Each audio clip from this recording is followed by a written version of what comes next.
ঠিক এইভাবে অচিন্ত নস্করের বউ এই গ্রাম থেকে গায়েব হয়ে গেছে, আজ ফিরে আসেনি। আর যদি ঝিলিক ঠিক ফিরে আসবে, তুই চিন্তা করিস না উপহার, ঝিলিক ঠিক ফিরে আসবে। ঝিলিক ফিরে আসবে? হ্যাঁ, আমার মন বলছে ঝিলিক ফিরে আসবে। তোমার কথা যেন সত্যি হয় সত্যি, তোমার কথা যেন সত্যি হয়। উপহার, এক কাজ কর, আর করিস না দেরি, তোকে যেতে হবে তোরা করি।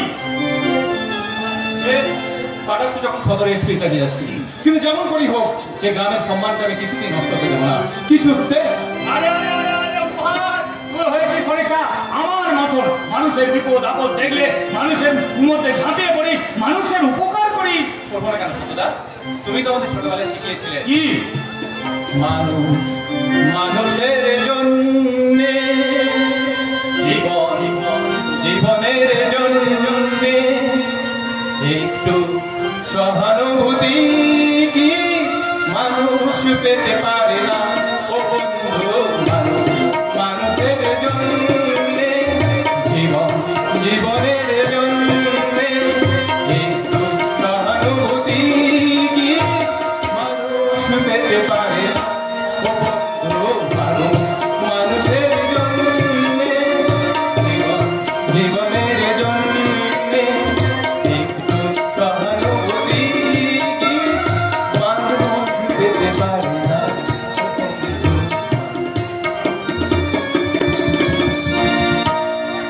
আমি কিন্তু শালা মানুষ নই, আমি শালা একটা জানোয়ার।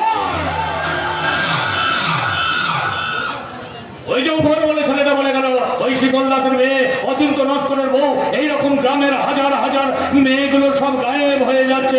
মেয়েগুলো কোথায় যাচ্ছে সারা কেউ জানে না, কেউ জানে না। শুধু একমাত্র জানি আমি, আর জানবো নাই বা কেন, ওই মেয়েগুলোকে তো সব আমি আমার বাড়ির আন্ডারগ্রাউন্ডে পুঁতে রেখেছি।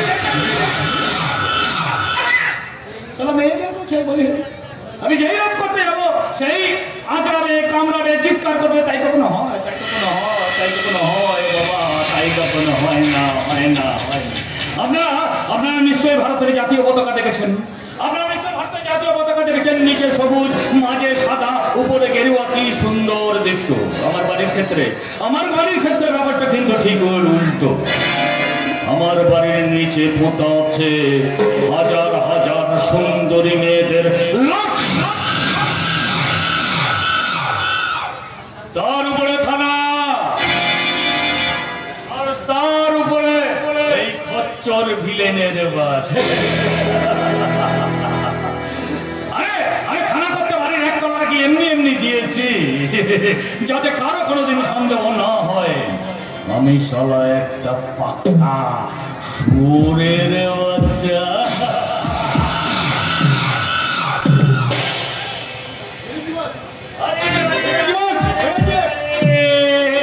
খুলে দেওয়ার মুখ, ওকে দেখেই হোক আমার সর্বস্ব।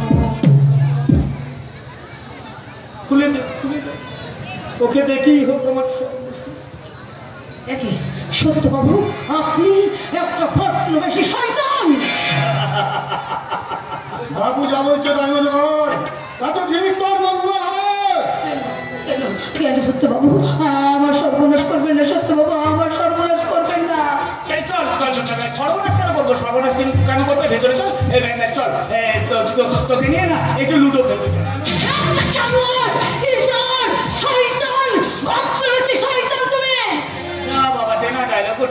চেনা ডায়লগ রে বাবা, নতুন কিছু ডায়লগ তুই করিস না, নতুন কিছু কেন রে বাবা?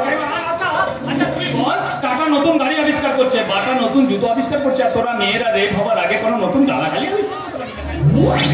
সমস্ত মানুষের কাছে তোর এই মুখোশটা আমি খুলে দেব। সবে মাত্র দ্বিতীয় দৃশ্য চলছে, এই মধ্যেই বলছে আমার মুখোশটা খুলে দেবে। রাখা এক কাজ কর, তুই বরং ভিতরে গিয়ে আমার বেডরুমের বেড কভারটা পাল্টে দিয়ে দু প্যাকেট হুইস্কি একটু বেশি করে জল দিয়ে রাখবি, আর সঙ্গে দুটো কাজু বাদাম। দয়া করে আমার সর্বনাশ করবেন না। আমি কি আপনার বোনের মতো? কি বললি? বোনের মতো? ওই কথাটা আরেকবার বলবে না, তোর কলা দেবে, মেরে দেবে, হারাম যাবে। দাদা বোনের সম্পর্কটা বুঝিস?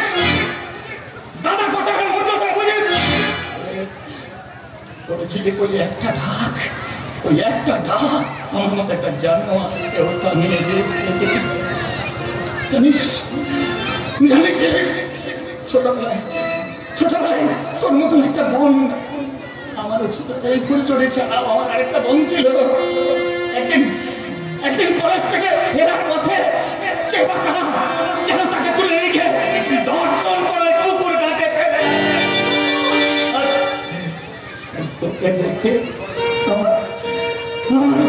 আমার সেই হারানো বোনটার কথা শোন না, তুই যেখানেই থাকিস, যেমন করেই থাকিস, কথা দে বোন, ওই ভাইফোঁটা রাখি পূর্ণিমার দিন আমার কাছে একবার আসবি। আমার কপালে চন্দনের ফোঁটা দিয়ে বলবি, ভাইয়ের কপালে দিলাম ফোঁটা, আর কি নাই বা পেলাম পান্না চুনি, দুঃখ আমার কিছু না। ভাইয়ের কপালে দিলাম ফোঁটা, আর কি নাই বা পেলাম পান্না চুনি, দুঃখ আমার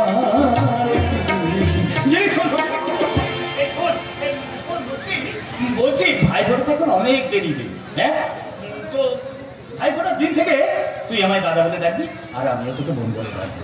কিন্তু ভাইফোঁটাটা পেরিয়ে এতদিন কি করবো বলতো? এখন না তুইও আমার বোন নয়, আর আমিও তোর দাদা নয়। তুই আমার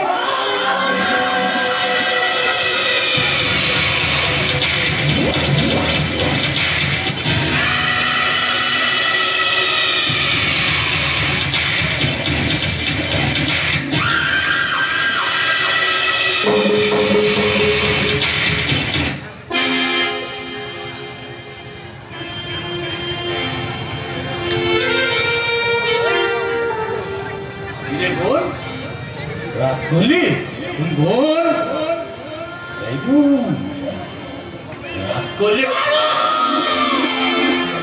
এ আমার ছোট বড় আদরে ছোট,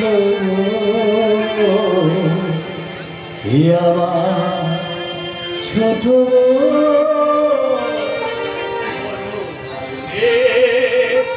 ছোট